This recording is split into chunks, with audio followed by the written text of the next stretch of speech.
యేసుక్రీస్తు నామములో మీకందరికీ మా హృదయపూర్వక వందనాలండి. మరి ఈ దినము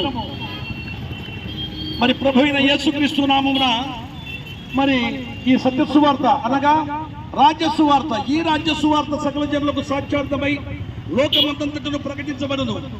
అటు తర్వాత అంతము వచ్చును. ప్రియులారా, మరి అంతము అతి సమీపముగా ఉన్నది. అందుకే 2024 సంవత్సరాల క్రితం ప్రభు అయిన యేసుక్రీస్తు ఈ భూమి మీదికి వచ్చి ఆయన సెలవిచ్చాడు.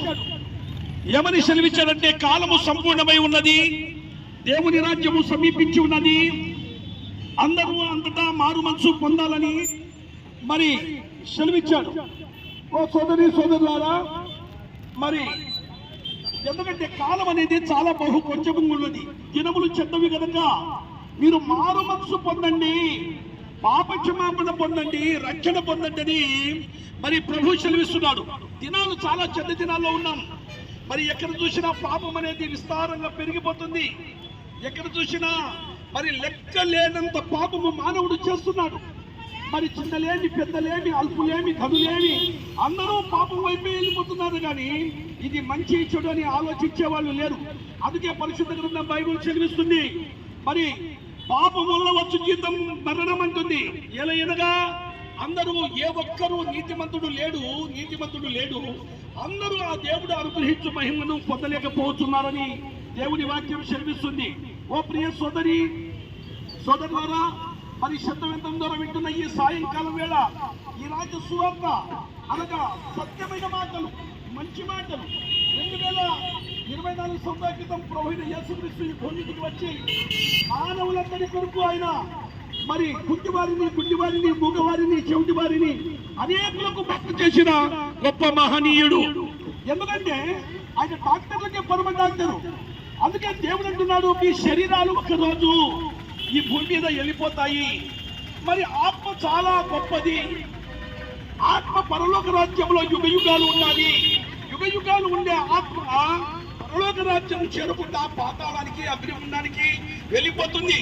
ఎందుకనగా పాపంలో వచ్చు జీతం మరణం అంటుంది. యుగ యుగాలు అగ్నిగుండంలో యుగ యుగాలు ఉండాల్సిన పరిస్థితి వస్తుంది. అది గమనించిన దేవుడు మరి యోహాను సువార్త 6వ అధ్యాయం 63వ వచనములో ఆయన సెలవిస్తున్నాడు, ఆత్మయే జీవింపజేస్తున్నది, శరీరము కేవలం నిష్ప్రయోజనం. ఆత్మ చాలా గొప్పది కనుక ఆత్మను ప్రేమించాడు యేసు ప్రభు. మన ఆత్మను పరలోక రాజ్యం చేర్చడానికి కల్వరి శిలువలో ఆయన రక్తము కార్చాడు. ఆయన బరువైన శిలువ మోస్తూ మరి తండ్రి వీరేమి చేయిస్తున్నారో వీరెనగరు, వీరిని క్షమించు. ఎందుకంటే పాపములో పడిపోయిన మానవుని మనోనేత్రాలు కుండితనం కలుగజేస్తుంది. అందుకే ఈ యుగ సంబంధమైన మరి దేవత మనోనేత్రములు కుండితనం కలుగజేస్తుందని దేవుని వాక్యం సెలవిస్తుంది. సోదరి సోదరులారా, ఒకరోజు మనం పైనుండి వచ్చిన వారమే తల్లి గర్భంలో. ఇక్కడ 60-70 సంవత్సరాలు, ఈ 60-70 సంవత్సరాలు ముగించిన తర్వాత మట్టి శరీరం మట్టికి వెళ్ళిపోతుంది. దేవుడిచ్చిన ఆత్మ దేవుని రాజ్యానికి వెళ్ళకుండా మరి నరకానికి అగ్నిగుండానికి జారిపోతుంది. మరి సోదరి సోదరులారా, ఒకసారి జ్ఞాపకం చేసుకోండి, మన చేతులతోనే ఎంతో మందికి మట్టి ఇచ్చాం. మనం కూడా ఒకరోజు చనిపోల్చిన వారమే, మనము కూడా శాశ్వతంగా ఉండేవారము కాదు. కనుక దీపముండగానే ఇల్లు ఎలా చచ్చు పెట్టుకుంటున్నామో ప్రాణముండగా అయినా అప్పుడే ప్రభువా పాపినైనా నన్ను క్షమించు. ఎందుకంటే మానవుడు స్వభావముగా పాపము చేస్తున్నాడు. కంటి ద్వారా, నోటి ద్వారా, హృదయం ద్వారా, అభియోగాల ద్వారా మరి పాపము చేసి ఆ పాపము ఇక్కడ రక్షణ చేయకుండా మరణించి నరకానికి అగ్నిగుండానికి జారిపోతున్నాడు. అందుకే యేసు ప్రభు అంటున్నాడు, నేనే మార్గమును, నేనే సత్యమును, నేనే జీవమును. ఇది మార్గము కాని మతము కాదండి. ఇది మతము ఎంత మాత్రము కాదు. కానీ కర్నూలుకి రావాలంటే ఒక మార్గం ఉంది, హైదరాబాద్ వెళ్ళాలంటే ఒక మార్గం ఉంది, ముంబై పోవాలంటే ఒక మార్గం ఉంది, చెన్నై పోవాలంటే ఒక మార్గం ఉంది, అమెరికా పోవాలంటే ఒక మార్గం ఉంది. పరలోక రాజ్యం వెళ్ళాలంటే యేసుక్రీస్తే మార్గము. యేసుక్రీస్తు సత్యమే చెప్పడానికి వచ్చాడు. యేసుక్రీస్తు ప్రభు మరి సర్వ మానవాళిని ప్రేమించి తన పరిశుద్ధమైన రక్తం కార్చి ఆయన మరణించి సమాధిలో నుండి 3వ దినమున సజీవుడుగా లేచాడు. సజీవుడైన యేసుక్రీస్తు సెలవిస్తున్నాడు, మరి ప్రయాసంతో భారము దోచుకుంటున్న సమస్త జనులారా నా యొద్దకు రండి, నేను మీకు విశ్రాంతి ఇస్తుంటున్నాడు. నువ్వు ఏ స్థితిలో ఉన్నా, ఏ పరిస్థితిలో ఉన్నా ప్రభువా పాపినైనా నన్ను క్షమించు. రెండే మాటలండి. ఏమి డబ్బులు ఇవ్వాల్సిన అవసరం లేదు, వెండి బంగారాలు ఇవ్వాల్సిన అవసరం లేదు. పాపినైనా నన్ను క్షమించు అంతే ప్రియులారా. మరి యేసు రక్తం ప్రతి పాపం నుండి మనల్ని పవిత్రం చేస్తుంది. యేసుక్రీస్తు లోకానికి రక్షకుడుగా మరి ఈ భూమికి వచ్చి సర్వ మానవాళిని ప్రేమించి మరి తనను మరణించి సమాధి చేయబడి మూడవ దినమున సజీవుడుగా లేచిన యేసుక్రీస్తును ప్రకటిస్తున్నామండి. ఆయన సజీవుడు. నేటికి ఆయన సమాధి ఖాళీగానే ఉన్నది. అందుకే ఆయన పునరుత్థానుడై పరలోక రాజ్యం వెళ్ళాడు.